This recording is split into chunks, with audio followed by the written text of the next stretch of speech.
certo? Luiz, agora para você, vocês têm uma filosofia de investimentos, né? Qual que seria o passo inicial para a pessoa que fala assim, ó, eu quero seguir, né, a filosofia de investimentos do Barça, eu quero seguir a filosofia de investimentos da AGF? Qual que é o passo inicial para essa pessoa que hoje não investe? Né? O que você diria para essa pessoa? Qual que é o Legal. passo inicial? Acho que o passo inicial, na verdade, ele nem acontece na bolsa, ele acontece na renda fixa. Eu sou da crença de que, acredito muito que a pessoa tem que ter sim uma reserva de emergência. E aí ia depender, obviamente, das finanças pessoais de cada um, mas pelo menos uns 6 meses de salário, para que caso alguma coisa aconteça, e emergência não escolhe CPF, não escolhe hora, emergências simplesmente acontecem. E você precisa evitar ao máximo ter que vender por obrigação as suas ações. Porque muitas das vezes você pode ter que se desfazer de um bom ativo, mas por um preço menor do que você pagou. Uhum. E aí, obviamente, não vai ser culpa do mercado, vai ser culpa de uma falta de planejamento de quem está investindo. Então, sempre procurar fazer essa reserva de emergência para aumentar, mitigar os riscos, né, de você não ter que sair no meio do caminho e amargurar perdas aí indesejáveis com o mercado. Lembrando que, por mais que a gente fale de dividendos, o pessoal sempre por essa renda extra, enfim, mas não existe nenhum tipo de garantia. É um mercado de renda variável. Uhum. Enquanto está subindo, maravilhoso. Agora, quando está caindo, você percebe que, de fato, a renda varia, né? A renda variável varia.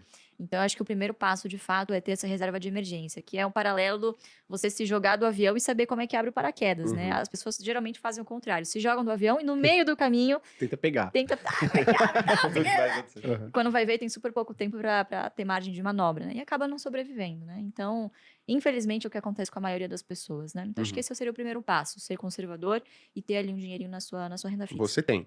Eu tenho também. Então, poxa. E não fica na minha corretora, porque é uma tentação. Fica aquele dinheiro paradinho ali. Vou comprar uma taezinha, depois eu devolvo. Essa é uma boa dica. Você tem a sua reserva de emergência separada. Isso, eu tenho minha reserva de emergência separada. Num banco AAA, enfim, também. Como é uma emergência... E assim, às vezes as pessoas ficam tentando mendigar, 1%. Eu vou para esse aqui, para esse banco médio, que você não sabe nem a Basileia, não fez uma diligência prévia. Eu vou em busca de 104, 105, 106, 109, como, por exemplo, o que aconteceu agora com o Fundo de Reserva de Emergência do Nubank, né? E por causa desses poucos, né? Enfim, desse pouco ganho, a pessoa acaba perdendo um dinheiro que, de fato, ele precisaria de uma liquidez, né? Eu gostei, fica até uma ideia, né, para os bancos aí, criarem um produto que tem liquidez diária para você deixar sua reserva, mas só consegue tirar mediante atestado médico, né?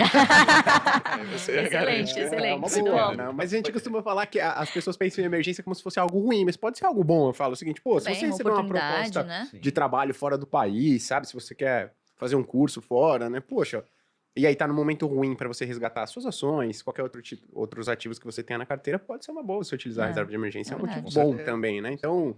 Promoção de Kit Kat também. Promoção de Kit Kat, né? Então, exato, né?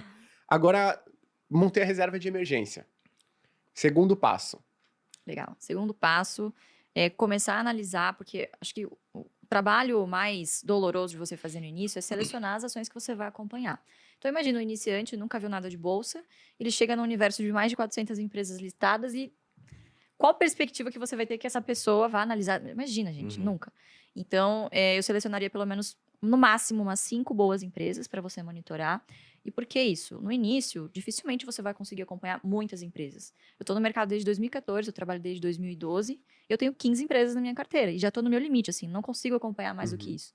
Então, se você quiser fazer um stock picking, que é uma carteira ativa, ou seja, você selecionar suas próprias ações, eu focaria em 5 empresas no início, né? E eu acho que esse é um erro muito comum. A pessoa tem R$1.000 e o que ela faz por desconhecimento ou insegurança? Divide em 20 papéis ao mesmo tempo e aí o que acontece? Ela não gera nem fluxo de dividendos capaz de comprar no fracionário, ou seja, ela não gera renda suficiente para reinvestir.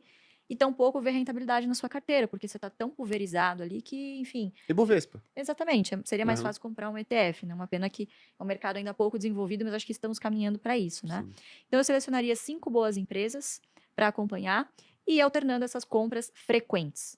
Fazer metas em quantidade de ações é extremamente importante. Porque quando você foca na quantidade de ações e não no valor financeiro em si que você está aportando, você percebe que se esta ação de boa qualidade cai, se o preço cai, com este mesmo recurso você compra mais ações e chega na sua meta mais rápido. Lembrando que o dividendo é pago em função da quantidade de ações possuída e não do valor financeiro que você aportou. Perfeito. Né? Então, esse é um primeiro passo. Isso é muito legal mesmo, porque tem gente que fala o seguinte, poxa, Gui, mas a gente tá entrando num período político, né, e talvez econômico super desafiador, e aí eu não quero investir em ações, porque eu vou olhar lá o meu patrimônio, se a gente olhar o que aconteceu lá no governo Dilma II, né, ali no final do Dilma I, Dilma II, a gente vê que pô, o Ibovespa ficou parado e eu não evoluí financeiramente. Aí eu falo, poxa, vamos mudar a sua ótica? Vamos fazer o seguinte, ao invés de você olhar o patrimônio que você tinha, vamos dar uma olhada na quantidade de ações que você adquiriu durante todo esse período? Exato. Na quantidade de fundos imobiliários que você... Não vou falar esperto dele. Na quantidade de fundos imobiliários que Vamos você falar, adquiriu. calma lá. Né? Ou fundos imobiliários, ou ativos de renda fixa que você adquiriu ao longo desse período. Poxa, você acumulou uma quantidade muito grande de ações, de ativos nesse período. Então, nesses momentos desafiadores, né, principalmente, que você não fica super empolgado e tal, você pensa em desistir, dá uma olhada na quantidade. Isso é muito bacana. Né? Exatamente. E E no Luiz, fluxo de dividendos pingando também, né? Isso dá um certo conforto para quem está começando também.